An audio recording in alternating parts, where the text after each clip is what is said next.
Ate Sally or Sally lang. Sa church namin, wala pong pastora, walang babaeng pastora. Panay lalaki lang. Kaya ako, hindi ako sa pastora. Pero ako ay kinukonsider lang sa sarili ko na difficult din. Thank you. Okay. Lahat ba tayo hawak na yung ating aralin? Sino ang wala na may gusto pa? Yung mga bago, no? Meron tayong nalabas ko. Nandun sa packing. Ay, pasensya na. Pinadala na iwan sa sasakyan. Hindi, babalik ako mamaya. Sige. Kung maaari, pwede namang makinig lang. Okay? Hindi sa pilitan ito, pero alam naman natin, ang pinag-aaralan natin ito, lahat nasa Bible ko. Ang Biblia ay salita ng Diyos. Alam naman natin lahat, di ba? Kaya nga kapag pinag-uusapan ang mga salita sa Biblia, ay nakikinig tayo sa ating Diyos. Kasi ang Biblia ay salita ng Diyos. Kaya nga, hinihiling ko na mag-focus lang tayo. Alam nyo, kapag pinag-uusapan ang salita ng Diyos, ang Biblia, alam ko, narito siya sa ating kalagitnaan. Kaya nga, kung kayo ay respeto sa ating Diyos, makinig lang tayo at huwag natin hayaang mabahiran ang pag-aaral ng kanyang salita. Okay ba? Maliwanag ba yun? Okay. Mga babae, okay na kayo? Nasa page 19. Okay. Babasahin ko. Pwede niyong sundan sa inyong mata. Okay? Ang gagawin niyo, makikinig lang muna kapag ako ay nagsasalita. Pwede niyong tingnan yung mga words dito sa kopya niyo. At yung iba na wala pa, pwede niyong i-share muna. Yan ang gusto ng Diyos na nag-share tayo. Okay? Sige. Nagkasala, sabi niya nun.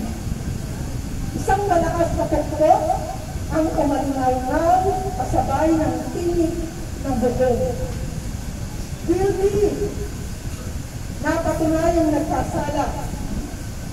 Matapos na matipon at mailahad ang lahat ng matibay na ebidensya, magsumamong man ay wala na rin saysay. Nagkasala. Mga katagang walang patalim na sumasaksak sa puso ng nakatulan nito. Alam naman natin ang ibig sabihin, napakalinaw, di ba? Ito ay maririnig natin sa mga, saan niyo maririnig usually yung ganitong kataga na may paghahatod? Sa korte. Tama. At lahat tayo, lahat ng naririnig ngayon ay dadaan, di ba? Tayo ay hulisahan. Okay? Yes. Ang sabi ng kasunod, kung haharap tayo ngayon sa hukuman ng Diyos, ano kaya ang hatol niya sa atin? Lahat tayo haharap habang kayo ay narito sa korte, dito sa lupa.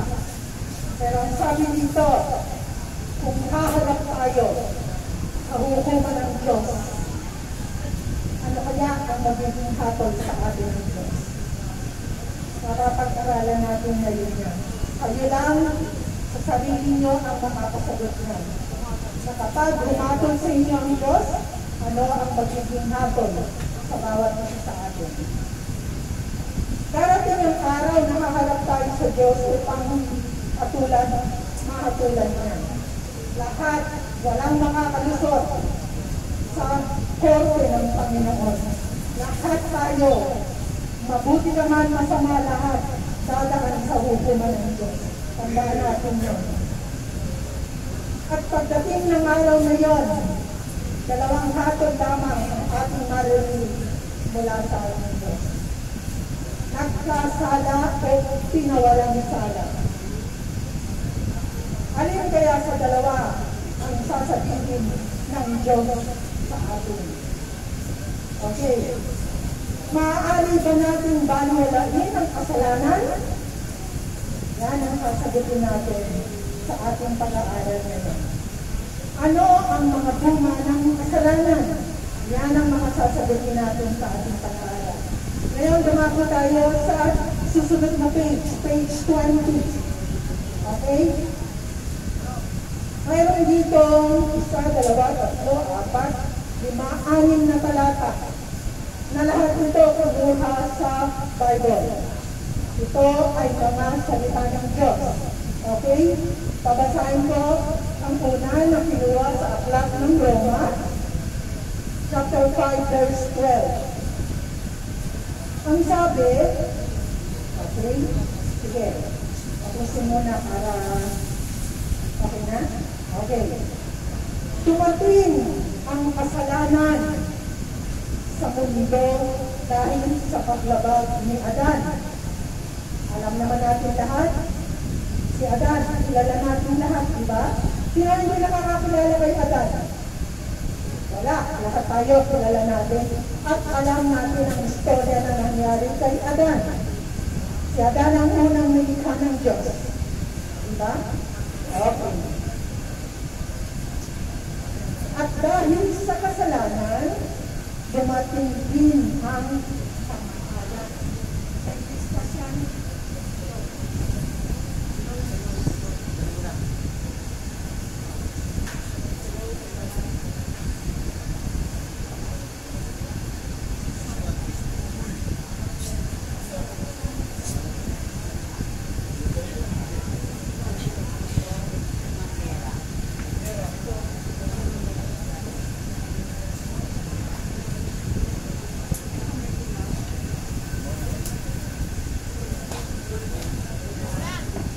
Hello. Ayan. Sige, pagpatuloy lang natin. Nalaman na natin sino yung mga nandito last week. Halos lahat kayo, di ba? Pero lang din sa mga baguhan. Napag-aralan natin last week tungkol dalawang linggo. Yung Aranin 1 at saka Aranin 2, nandoon yung nangyari tungkol sa kasalanan ni Adan, di ba? Ito yung binabanggit dito. Dumating ang kasalanan sa mundo dahil sa paglabag ni Adan sa utos ng Diyos. At dahil sa kasalanan, dumating din ang kamatayan. Kaya nga, mamamatay ang lahat ng tao dahil nagkasala ang lahat. Alam niyo ba, isa lang ang utos ng Diyos nung nandun sila sa Garden of Eden, nung kinreate si Adan at si Eva. Isa lang ang utos ng Diyos nun. At walang kamatayan pa doon. Kaya nga, ang sabi ng Diyos, maaari nilang kainin ang lahat ng bungang kahoy doon, maliban sa isang puno. Kasi ang bunga noon ay magkakaroon sila ng kaalaman. Ayaw ng Diyos nun. Kasi gusto ng Diyos na siya lang ang masusunod para hindi magkaroon ng kasalanan. Pero dahil sa pagsuway ni Eva at Adan, nagkaroon, dumating ang kasalanan at nagalit ang Diyos. Isa lang ang utos ng Diyos nun, pero hindi pa nila nasunod. Sa panahon natin, marami ng utos, di ba? Marami ng paglabag. Maliban sa mga utos ng Diyos, marami pang mga utos sa lupa. Dito, sa lupa rin natin. Kahit saan mundo ka, parte ng mundo ka pumunta, may mga kautusan pa rin, di ba? Na dapat sumusunod. Okay. Dahil doon, nagkaroon daw ng kamatayan, ay paliwanag na sa atin ni Pastor yun. Nagkaroon sila ng kasalanan na dating hindi nagbubungkal si Adan ng lupa para kumain. Mula nung nagkasala, sinabihan siya ng Diyos dahil sa kasalanan, siya na ang parang maghahanap buhay para kumain sila ng pamilya. Kaya ang mga lalaki, alam natin, ang mga ama ng tahanan ang may responsibilidad para sa pagpuprovide ng kanyang pamilya, di ba? At ang babae naman na dating maaliwan, nagkaroon din dahil sa kasalanan, pinarusahan din ng Diyos na maghihirap sa pamamunan. Okay, yun ay dahil sa kasalanan. Okay, susunod na paragraph. Ito ay pinuha naman din sa Aklat ng Roma, chapter 3, verse 23. Ang sabi dito, sapagkat ang lahat ay nagkasala at naging hindi karapat-dapat sa pamilya ng Diyos. Lahat na nagkasala. Alam niyo, kung babasahin niyo ang Bible, doon sa during the Old Testament o yung lumang tipan, yung unahan ng Bible, grabe ang pagsubaybay ng Diyos sa mga Israelites. Pero dahil matitigas ang ulo, paulit-ulit na nagkakasala. Pero ang Diyos natin napakabuti. Patuloy at patuloy pa rin silang binibigyan ng kalinga at pinatatawad. Na hanggang sa panahon natin, gano'n pa rin ang ating Diyos. Ang ating Diyos noon at hanggang sa panahon natin ay hindi nagbabago. Mapagpatawad, mapagpapawid, mapagkalinga at pagkalinga. At kaya tayo naririto ngayon, alam nyo, naniniwala ko na mahal ng Diyos ang bawat isa sa inyo. Mahal na mahal kayo ng Diyos. Kaya nga nagdadala siya ng mga pagbabahagi ng salita niya upang makilala niya siya. Kilala niyo ba ang Diyos natin? Paano niyo makilala? Yan ang tanong.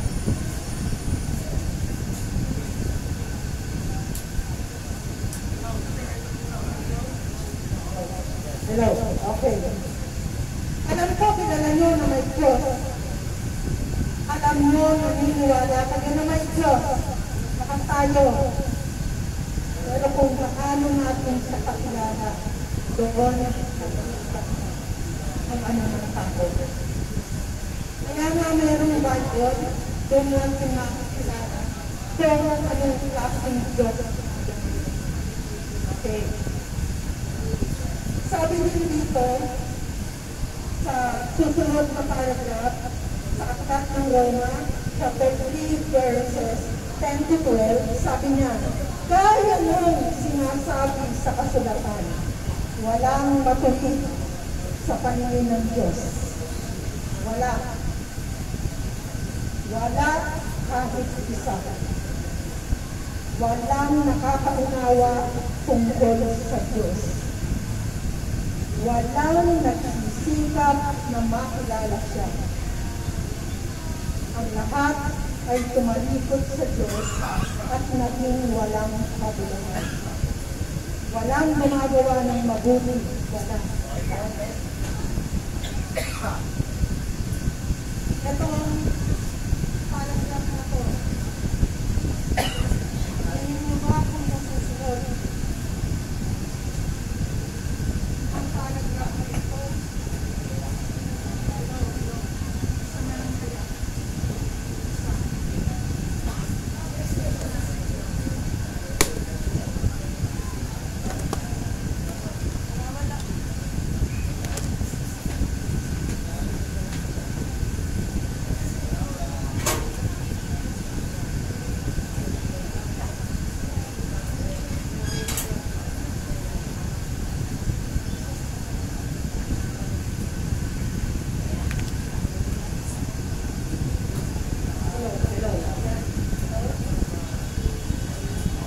Hello.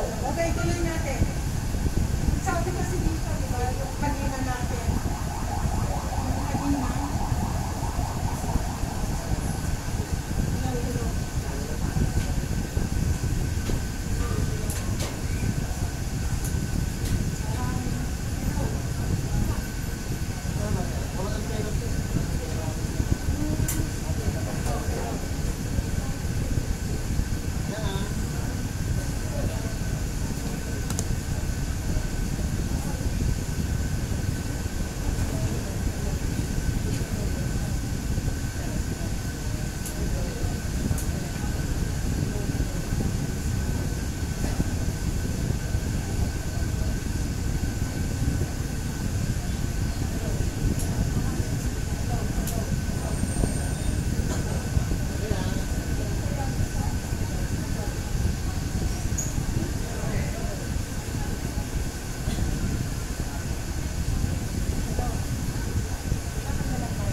Hello. Hello.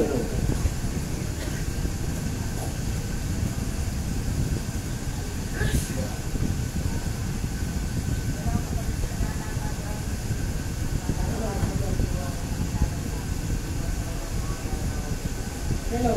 Hello. Okay. Sige, tawagan ko na lang para hindi tayo magtagal. Nasaan ba ako? Parang ginugulo tayo ng ano.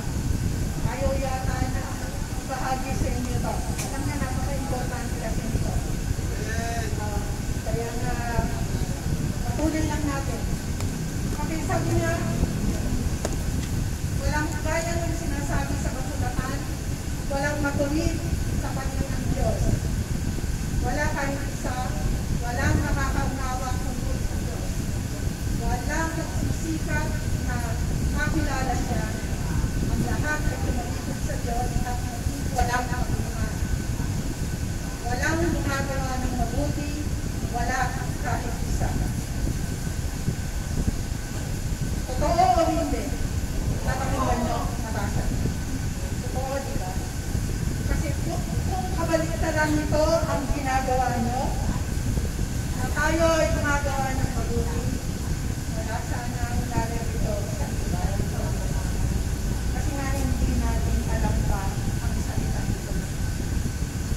Kaya nga, ibinabahagi sa atin ito. Gusto ng Diyos na malaman natin ito. Alam niyo ba, nalulungkot ang ating Diyos sa tuwing tayo nagkakasala? Kasi nilikha tayo ng Diyos na isang mabuting tao. Kasi nilikha niya tayo na kawangis ng Diyos. Ibig sabihin, hindi sa kanyo, kundi kung ano ang mabubuting sa Diyos. Ganon tayo nilikha ng Diyos. Gusto ng ating Diyos na manumbalik tayo doon sa pagkakalikha niya sa atin. Kaya nga may Biblia para baguhin tayo. Hindi natin kayang baguhin ang sarili natin. Tandaan niya. Yung Diyos lang ang may karapatan o may magagawa para tayo may iba. Sino na ito ang nakaranas na nagsikap na baguhin ang buhay niya? Alam mo, bawat isa sa inyo. Kasi hindi talaga tayo nilikha ng isang masama. Diba? Kaya lang, dahil sa hindi natin nakilala ang ating Diyos, ang tunay na Diyos, napalot tayo ng madalas ng solo. Okay? Okay, sabi dito, masusunod ng paragraph. Kinuha ito sa unang aklat ng Korinto, chapter 6, verses 9 to 10. Okay? Meron ba? Nalilinig mo ba? Okay. Hindi ba ninyo alam na hindi mapapabilang sa kaharian ng Diyos ang mga masasama? Huwag kayong paninlang sapagkat kailanman ay hindi mapapabilang sa kaharian ng Diyos ang mga ito na yung mga hindi daw mapapabilang sa kaharian ng Diyos. Ito yung mga example ng mga kasalanan. Hindi ko alam kung sino sa inyo ang nakaliis dito. Okay? Ikaw lang at ang Diyos ang nakakaalam. Sabi dito, mga nakikiapid, sumasamba sa Diyos-Diyosan. Alam niyo naman ang mga Diyos-Diyosan, di ba? Maribunto. Hindi lang yun. Kung saan nakatuon o nakakonsentrate tayong isipan sa pera ba? Sa mga masasamang bisyo? Yan ang mga Diyos-Diyosan sa buhay ng mga. At yung mga masasamang elemento na pilit na pumapasok sa ating isipan.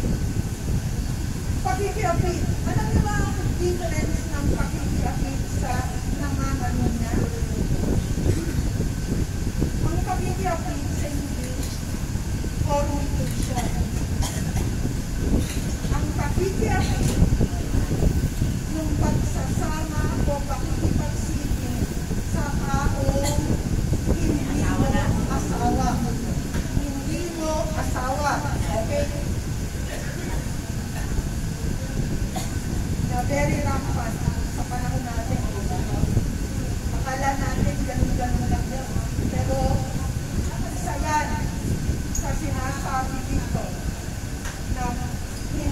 mababa bilang sa kaharian ng Diyos.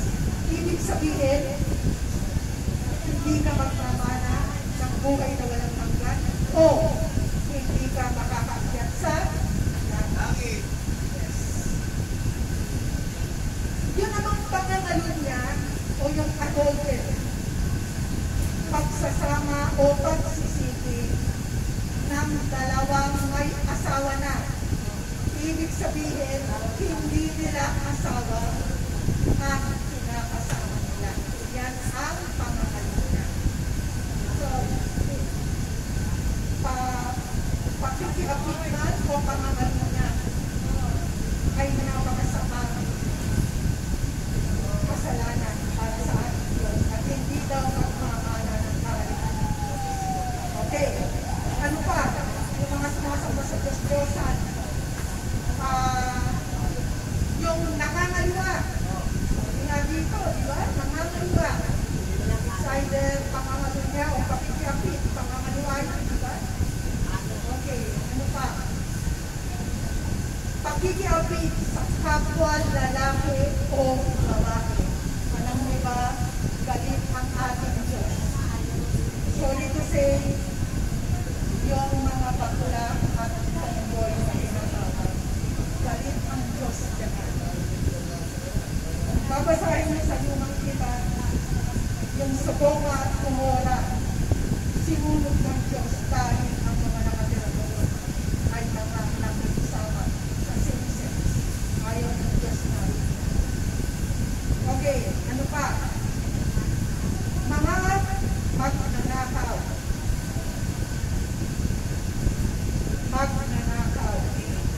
Magnanakaw, kumuha ka man. Ang ibig sabihin ng magnanakaw, pagkuha ng hindi mo pagkakari. Diba? Kaya iyan ay isulat, pangungupit, o milyon. Pagnanakaw pa rin yun. O kumuha ka ng gamit ng hindi sa iyo. Pagnanakaw pa rin yun. Kaya tandaan natin, kailangan hindi mo ng power doon sa ating Diyos. Kasi hindi ka daw magmamana ng kaharian ng Diyos kapag ikaw ay guilt sa ganitong kasalanan. Ano ba? Sakil. Pagiging sakil. Ayaw din ng Diyos yan. Makasarili. Ibig sabihin. Gusto mo lahat sa iyo. Ang gusto ng Diyos. Sabi ko nga, nilikha tayo na katulad ng ating Diyos. Ang Diyos ba natin ay sakit? Hindi. Kaya nga, ayaw ng Diyos na maging sakit tayo. Kasi nilikha niya tayo na isang taong mapagbigay tulad niya. Okay? Ano ba? Lasenggo. Sama. Bakit? Bakit kaya isinama ang pagiging lasenggo? Kapag ikaw ay sumobra na ang inom, nawawala sa sarili, naghahanap ng away, naghahanap ng kung ano-anong masasamang bagay. Kasi nga, wala ka na sa sarili ng pagkakas. Lalo na kung ikaw ay nalalasing na sa droga. Yes. Mapanlahit. Ayaw din ng Diyos yan. Masyado. Kasi wala tayong karapatan na laitin ng ating kapwa. Ang Diyos lang ang may karapatan kung ano man ang gusto niyang gawin sa atin kasi siya ang lumikha sa atin. Ayaw ng Diyos na nilalait mo ang kapwa mo sapagkat nasasaktan siya kasi siya ang lumikha sa kapwa mo na nilalait mo. Mandaranggong. Ano ba ang pagkakaiba ng mandaranggong sa magnanakaw? Ayos pareho lang, no?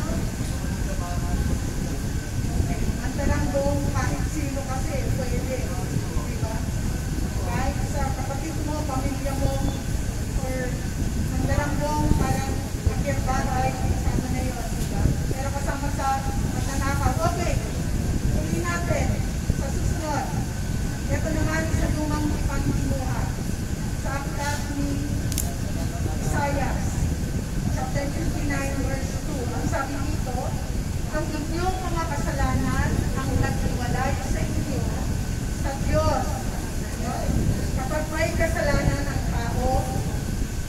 naniniwala siya sa Diyos.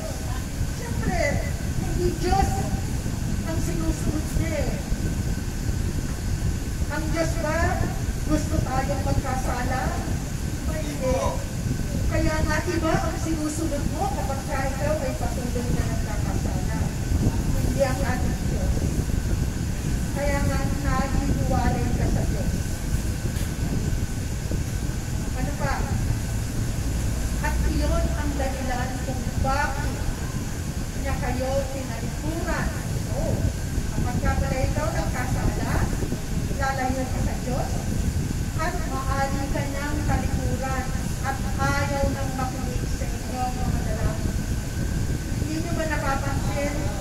Sino ang mga laging nagdarasal dito? Nagpe-pray. Okay.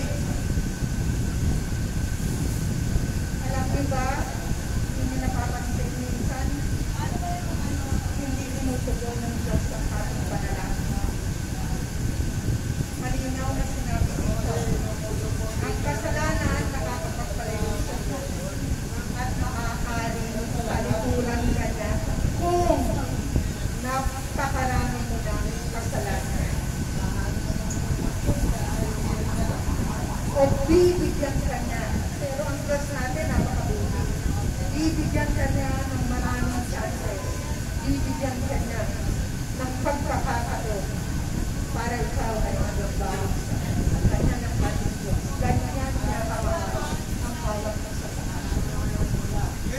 Hindi ka na tuluyang tatalikuran. Gusto lang niya magbabago ka sa kanya. Kaya nga kung ikaw, tingin mo habang nagpe-pray ka, kung akala mo hindi ka pinakikinggan ng Diyos, suriin mo ang sarili mo. Bakit kaya hindi na dinirinig ng Diyos ang aking panalangin? Suriin mo, ako ba ay sumusunod sa mga utos niya? Ako ba ay patuloy na sumasamba sa Kanya?